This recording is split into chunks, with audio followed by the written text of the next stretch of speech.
Hello, everybody, and welcome back to this special report from UnHerd. One of our favourite writers, Lee Fang, has just this very moment emerged from testifying as a witness in front of the US Congress Select Committee at the Capitol.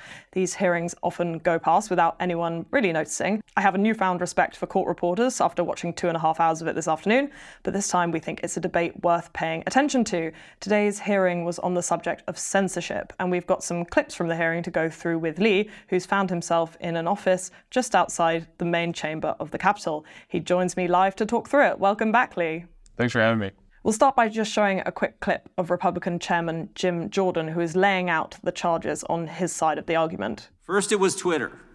When Elon Musk took over the company, he called it a crime scene and released information through Matt Taibbi and Michael Schellenberger, two journalists who we've had in front of this committee a couple times, showing that the government was deeply involved in the content moderation decisions at Twitter.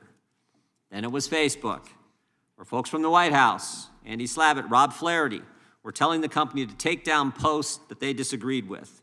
The White House pressured Facebook to censor true information and even told them to take down a meme. Then it was YouTube. Biden White House said, "Why aren't you guys at YouTube taking down more, quote, borderline content," which is content, speech that doesn't violate YouTube's policies, just content and speech that they didn't agree with their narrative.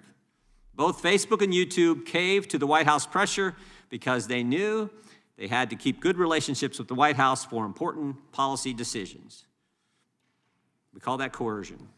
Then we learned how they all teamed up, big government, big tech, big academia, working together to censor Americans in the lead up to the 2020 election through the Election Integrity Partnership and the Virality Project. This partnership, created at the request of the federal government, sent thousands of links directly to big tech to be censored. True information was targeted. Jokes weren't safe either. Even members of this committee were targeted. We then had the right of reply from Congresswoman Stacey Plaskett, a Democrat who unsurprisingly used the opportunity to get into the partisan fray. Donald Trump believes, as president, that he can deploy, let's think about this, the American military on American soil to attack an American target, an individual, which, in this hypothetical example, has not declared any form of hostility towards the American state itself, but is merely who the president believes is not his friend or agrees with him. This idea is, and this is my own legal parlance, the craziest, illegal, dictatorial, despotic, demagoguery, autocratic crap I've ever heard. Then finally, it was time for you, Lee, to lay out your evidence, and here is a selection of some of your comments, which can be found in full exclusively in print at unherd.com. I've long covered issues concerning free speech and censorship. Artificial intelligence introduces a new dimension, offering the unprecedented ability to monitor, to flag, and to censor billions of individuals at a scale and scope never before conceivable. I understand the stated intent behind these efforts, the desire to uphold the highest standards in our elections and to deter any illicit manipulation. However, as this and many other cases illustrate, the government often errs and frequently acts in a politically motivated manner. For this reason alone, it is inappropriate for law enforcement or intelligence agencies to act as the arbiter of permissible journalism. Moreover, government censorship of truthful and accurate speech, rather than dispelling conspiracy theories, only serves to exacerbate the erosion of public trust in our elections. My Twitter files and broader reporting differs slightly from recent testimony heard by this committee. I've also shed light on the role of private sector entities in attempting to control and curtail public discourse on areas of major public policy. I present these varied examples to underscore how censorship affects dissenting voices of all ideological stripes. I understand that in our intensely polarized environment, free speech has become a divisive issue, often misused by politicians seeking a convenient scapegoat. History teaches us that government and private entities demand censorship authority to attack dissidents of a particular group in one era. Those tools are then used against an entirely different set of actors a few years later. Today's cheerleaders for an unaccountable content moderation regime may well be tomorrow's victims of that same system. I implore the committee to rise above partisanship and perceive the threat posed by online surveillance as an American issue that affects all of us. So watching that back, what's striking is the complete refusal to engage from the Democrat side. You see there in various images some Democrats wearing a Ukraine pin versus one of the Republicans wearing a "Don't Tread on Me" iPad sticker. It feels like the symbols of those incredibly entrenched divides were extending out into this conversation on free speech, which would seem like it ought to be less partisan. It's, after all, a crossover issue that applies to everyone. But why doesn't that logic hold, Lee? Well, look, over the last 8 years, almost decade, the issue of free speech has been incredibly weaponized, to use a term from the hearing. Part of that reason comes from some legitimate concerns around foreign influence. There was, of course, a Russian effort to influence the 2016 election. Unfortunately, rather than a measured response to that Russian interference, we've seen Democrats blame Hillary Clinton's entire defeat only on these relatively small number of Russian influence ads, and they've kind of flipped on their prior commitments to free speech and said that any type of free speech on social media, on the internet, is a threat to society. It opens the doors to Russians or other foreign influence. It opens the door to hate. It opens the door to Donald Trump. The reason that they keep losing elections is only because of free speech. It's become a scapegoat for every Democrat political failure. But it's unfortunate because historically, over the last century, Democrats have been much stronger on these issues. They've passed laws and supported judges who have been strong in upholding the principles of free speech.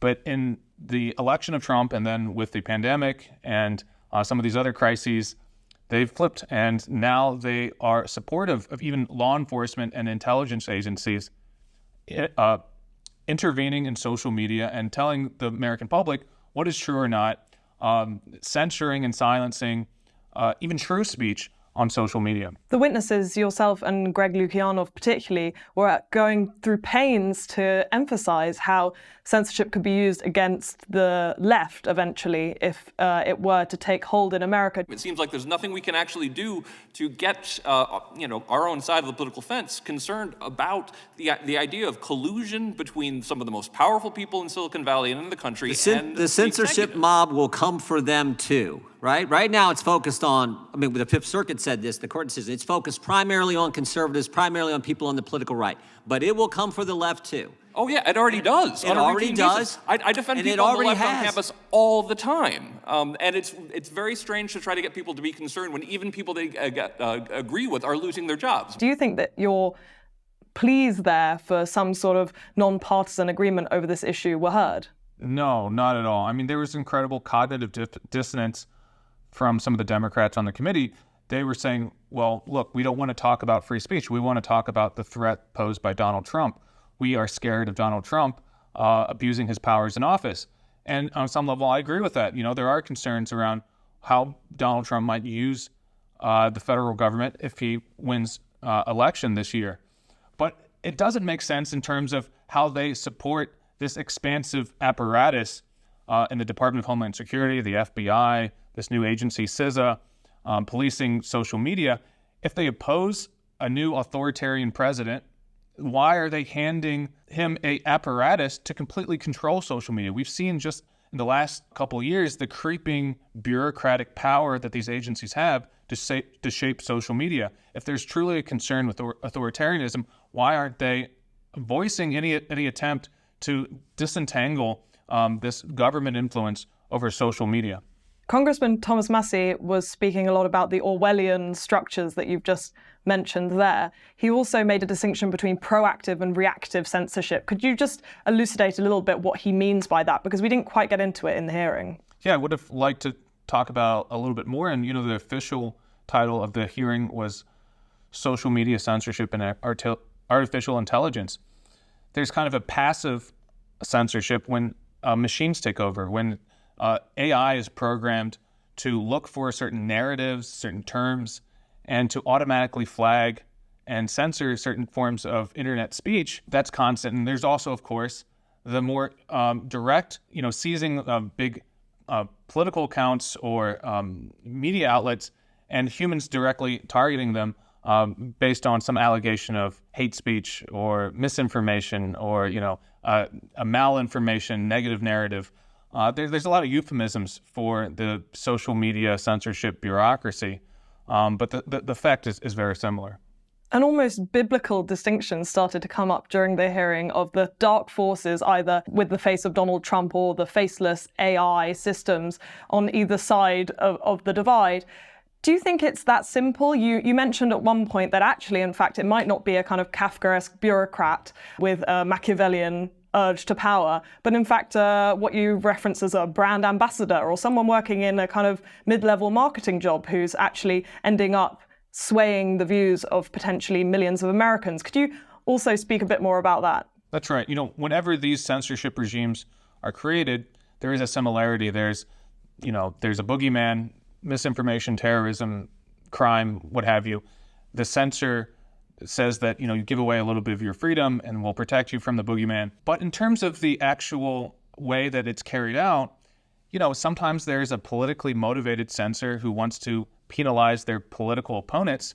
Sometimes it's just incompetence. You have a brand ambassador, or, you have some kind of cog in the middle. Sometimes it's outsourced to these IT firms in India and in the Philippines to do this kind of content moderation work. And, these folks might not understand the American context for these debates. They don't have the skills. It might not be politically motivated. It might just be incompetent, right? It could be folks who are attempting to determine the truth. They don't have the facts. They don't have the ability to determine the accuracy of the speech, but they're still engaging in the same type of censorship. And we see the social media posts, whether they're Twitter or Facebook, removed. At one point in the hearing, Congressman Jerry Connolly effectively accused the Republican side of spreading their own kind of conspiracy around the dangers of AI versus what he considered to be the concrete threat, which was Donald Trump. When we talk about weaponization, like Ambassador Eisen said, we are concerned. But my friends on the other side of the aisle want to persuade the public that the weaponization to worry about is the one that doesn't exist. And hopefully you will not pay attention to the real threat Ambassador Eisen and others have in fact described. There's a monstrous effort going on as we speak to structure a second term for Donald J. Trump. Is there not a world in which we could understand both as threats? Maybe not even threats, but certainly threats both, rather than either attending to one or the other? Right. It's just a false choice. These tools are, in a sense, neutral. And what I mean by that is that anyone who controls them can shape their direction. If Donald Trump or Joe Biden decided to use AI-powered bots to flood social media with misinformation or disinformation, either of them can use those tools. We just, this interjection of partisanship, I think, is unhelpful because there are kind of common principles at stake. I think both sides can agree we don't want a situation like they have in China, where the government uses AI to snuff out all forms of dissent, to really prevent any kind of open discussion of public policy decisions, or if there's a challenge to the government, to snuff that out. That's what we don't want. It's not really a right or left issue. But unfortunately, this is an election year, and ad nauseum they bring up Trump.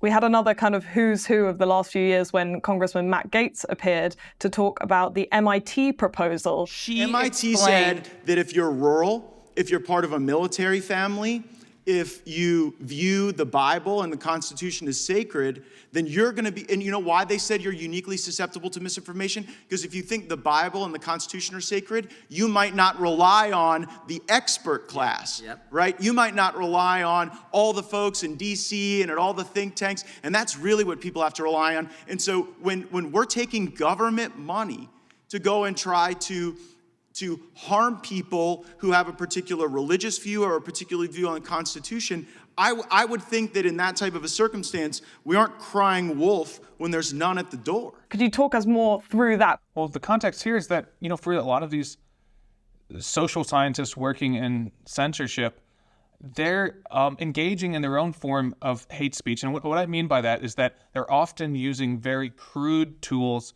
to stereotype. They're saying, hey, if you are a Native American or Asian American, you need to be concerned about a certain form of speech. Well, I don't think there's a monolithic Asian American or Native American viewpoint. There's diversity of views. We're all individuals. What can offend one individual might, be seen as patriotic and normal speech by another. What one person sees as propaganda, another person sees as legitimate speech. Oftentimes, the most persuasive bureaucratic or political argument for advancing censorship is that it's protecting vulnerable minorities. But again, peel back the layers of that onion. It's its own form of bigotry when you're saying this entire class of people has to be offended by a certain type of content. There were many examples over the hearing of different quotes from the Democrat side of Trump saying potentially alarming things about his future behavior should he win the presidency this year. Do you think there is an issue here about a generalized sense of wanting to protect America from potential future harm versus allowing that potential risk, with it coming, of course, the freedom of speech? Well, every authoritarian attempts to make this bargain. Give me some of your civil liberties, and I will give you protection. Protection from outsiders, protection from foreign influence, protection from criminals, protection from terrorists. This is the kind of standard playbook for despots and authoritarians all over the world. And let me be clear, I'm alarmed by a lot of the Trump rhetoric. And, I've looked at my history. I think it speaks for itself. I've critically reported on the Obama administration. I've written dozens and dozens of articles and investigations critical of Trump as a candidate and Trump as president. And I'm writing critically about Biden. I don't think it's helpful to justify censorship by just pointing to your political opponent. We need basic principles that govern this entire system. Many of the choices of witnesses by the Republican side happened to be Democrats, or at least left-leaning people. As they saw them, they mentioned Schellenberger, Taibbi, people who've been on UnHerd before, yourself and Greg Lukianov, who was a witness next to you. Do you feel that it's become such a right-wing issue in this partisan split to be interested in free speech that you become a kind of leftist apostate if you're someone who decides to take it up as a cause? Well, look, I'm already an apostate for my views on colorblind equality, that I'm a humanist. I think, we need to be judged as individuals. And apparently also on free speech. You radical thing, Lee. You radical thing. But look, I guarantee you, we can put money on this today, that should Donald Trump become president and enter office next year, all of these kind of promoters of the FBI, CISA, DHS, those law enforcement and intelligence agencies policing social media on the left, they will have a come to Jesus moment and realize that these principles are important to be protected no matter the administration. Unfortunately, this has just become a partisan football. Okay, a few more very specific examples from the hearing that I think our audience might be interested in. There was a question of jobs in the disinformation industry, as it was called. What does that actually mean? Yeah, I felt that was actually one of the most interesting parts of the hearing. Greg talked about that a little bit, that, these AI tools that are being used to censor and police speech, they are only as strong and they focus on the people that control them. And if you have people who have a ideological or political bias that work at these censorship firms or, are employed by these AI companies, the AI censorship algorithms, the outputs will reflect their biases. A lot of these kind of concerns around radicalization and violent incitement on social media sound very legitimate. And, these are issues that are very vexing, and how do we kind of confront them as society?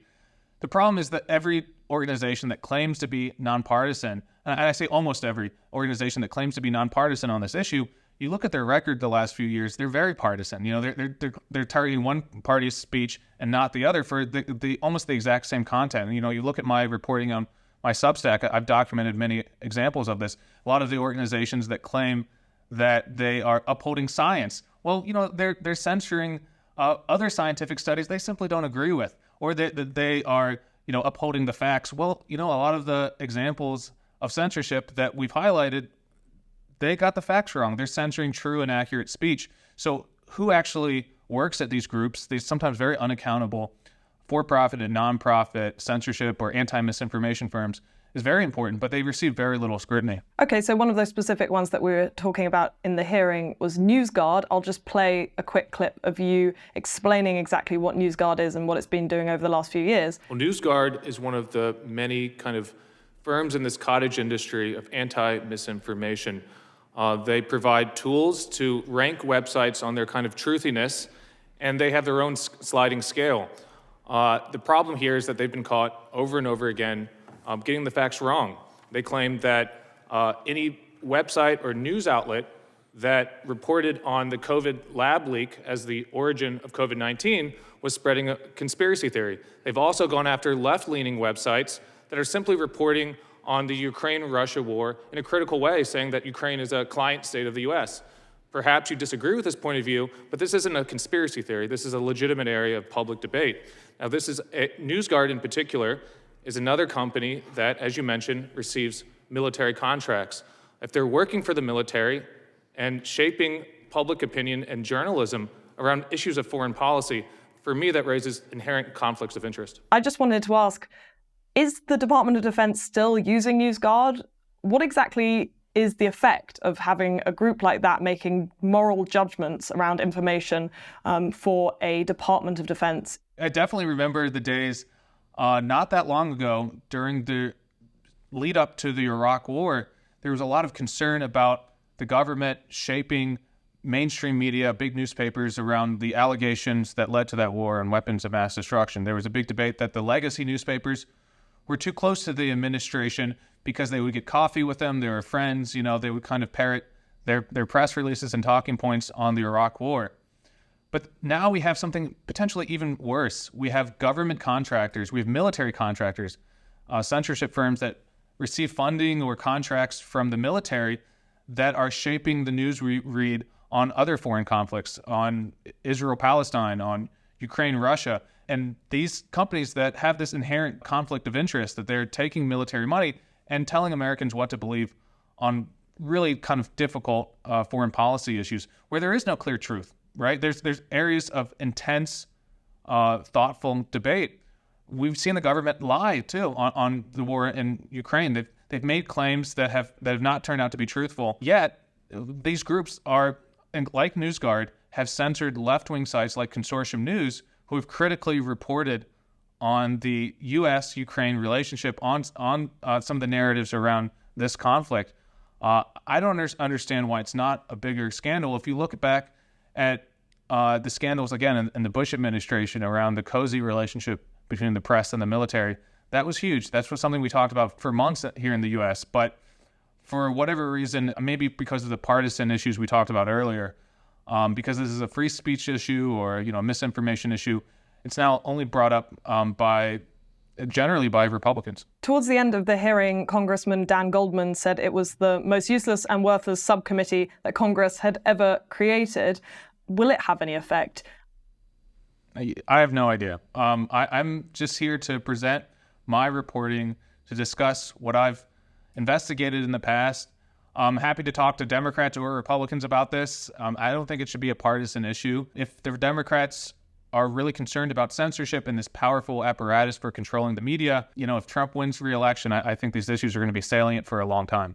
Do you think it might take Trump winning the election to get the Democrats interested in the real threat of this censorship industrial complex, as it's being called? Well, just as a mini example of this, I know many other left-leaning journalists who told me and told the world that there's no such thing as cancel culture, there's no censorship.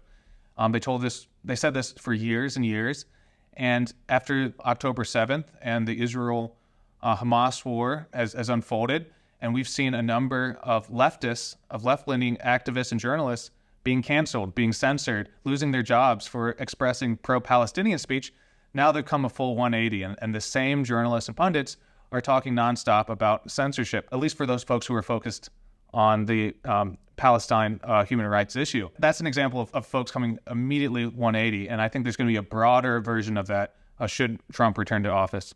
On the other side of the coin, what do you think will happen if Trump returns to office, gives the anti-woke brigade in this kind of culture war everything they want? Do you think an interest in censorship will actually wane on the right now that it no longer benefits them in the way that it did before? I'm sure that there are some fair weather supporters of free speech that, when your side is being censored, you're only going to speak up. True supporters of this principle fight for the voices that they disagree with. That's what free speech is all about. It's not just about speech for your own side, it's speech for everyone. Well, we'll be keeping an eye on the next few congressional hearings, and although they won't be as enjoyable as that one to see you on it, Lee, we will be keeping up with them nonetheless. Congratulations on your testimony. Thanks for joining us today. Thanks, Flo. Take care.